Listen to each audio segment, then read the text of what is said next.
Government scientific advisers are reportedly being asked to reassess the safety of fracking in Britain amid pressure from Tory MPs to lift the moratorium. Well, according to the Telegraph, Business and Energy Secretary Kwasi Kwarteng is expected to request a 3-month review of the evidence relating to fracking.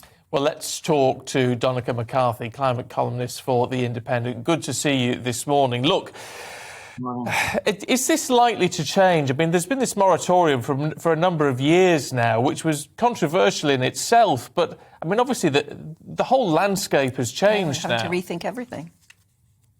Yeah, you're absolutely right. We just saw film coverage of the planet from the space station, which showed how fragile our planet is. And we're looking at a situation where the UN Secretary General said last week, our government's leadership are setting fire to that planet. And the idea that we should use fracking as a solution to the energy crisis is a joke. We have to accept the cheapest energy in the UK to bring down consumer bills in the UK is 2 things. We need to insulate energy efficiency our homes. And secondly, we need to vastly expand our renewable energy and storage because they are a quarter of the price of fossil gas electricity at the moment. Fracking is a distraction. If we invest 44 billion in new fossil fuels, fracking and North Sea oil, we will not reduce bills by a penny. However, if we invested that 44 billion in renewables and insulation, we do bring down people's bills radically. Clearly, though, the politicians, or the way at least some of them are talking, is that they see it as a much more instant solution to the energy crisis at the moment. But could it be instant anyway? That's not correct. What you're quoting is a very small minority of MPs in the net zero scrutiny group. It's around 40 to 50 MPs. The vast majority of MPs, over 400 to 500 MPs, do not see that. They see this as a distraction. They understand that the way to bring down bills is to insulate our homes and to move forward rapidly with storage and renewables, which are a quarter of the price of fracking. Please ask anybody who's in favour of fracking. Ask this guy from British Gas. Ask him, will fracking gas bring down our bills by a penny? Because they cannot answer yes, because our gas is on the global market, and the global market currently is £200 to £300 per megawatt. Renewable energy is £50 per megawatt. This is economic insanity. Well, that begs the question then, doesn't it? Under the current conditions that we're in, if we're not going to break that moratorium, if we are looking for energy security as well as bringing the prices down, investing in those renewables, if that works, great. That's going to still take a long period of time. But things like insulation could be done comparatively quickly. So presumably the government should get on with it.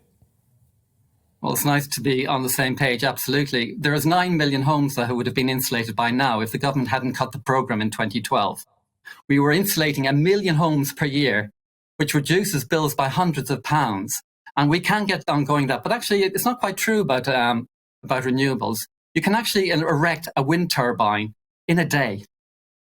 Fracking takes years to develop the wells and to produce the pipelines and the distribution network. Fracking is a slow answer. Renewables is a quick answer. You can put a solar panel on a house in a day. These are fast and they're ready to run. I spoke to somebody in the solar industry the other day. He said there are thousands of panels waiting to go up. There are thousands of wind turbines ready to go. All we need is the government to say yes and let's go for it. But what we haven't got is the storage capacity, have we? We need more batteries, basically, don't we? Yeah, that's why it's 3 things: energy efficiency, insulation, more renewables fast, and then the third one is storage. That is the area that the government is weakest on, and where we need to start putting more investment faster on storage. I'm doing it on my own. I'm actually getting. I've had solar power in my home for around 20 years. I produce 3 times more than I need. But sometimes at night I don't have it, obviously, but a battery will sort that out for me, and I'm having that installed at the moment. I'm looking forward to it. I mean, everybody's asking Rishi Sunak to do something to help people in this energy crisis. What about financial incentives to do things like install solar power? Well, the exciting thing about what's happened with the well, sorry, I don't mean exciting. I mean, the silver lining on a terrible situation is that now for upper middle class and richer people, solar power is now competitive. It doesn't need a subsidy for richer people. What we should be doing is requiring richer homes, big homes, that are energy guzzlers, to install it. If you're a multimillionaire, a £10,000 investment in a big solar panel for your house is not a big ask. Where we do need investment for poorer people is by the Chancellor to restore the insulation programme so poor people's bills are reduced.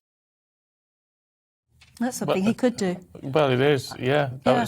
You make some very interesting points. Donnachadh, thank you. Yeah, thanks very much indeed. Donnachadh McCarthy there from The Independent. I've got a massive south-facing roof. And I often look at it and think that should be covered in solar panels, really.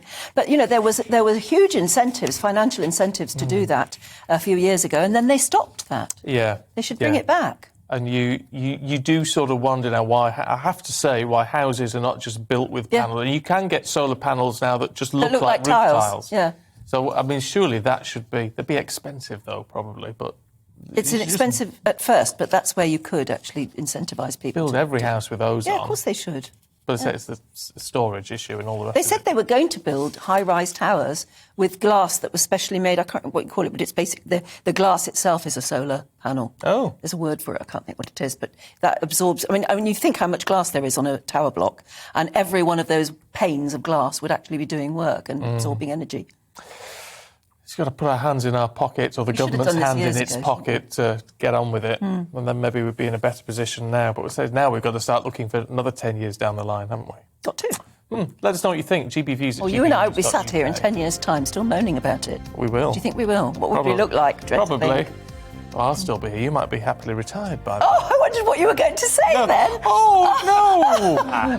I'll still be here, but, you know, you'll be... You'll be on a cruise ship somewhere. I will be on a cruise ship somewhere, occasionally watching you on the telly. I will be edging towards retirement at that point. Keep my fingers crossed.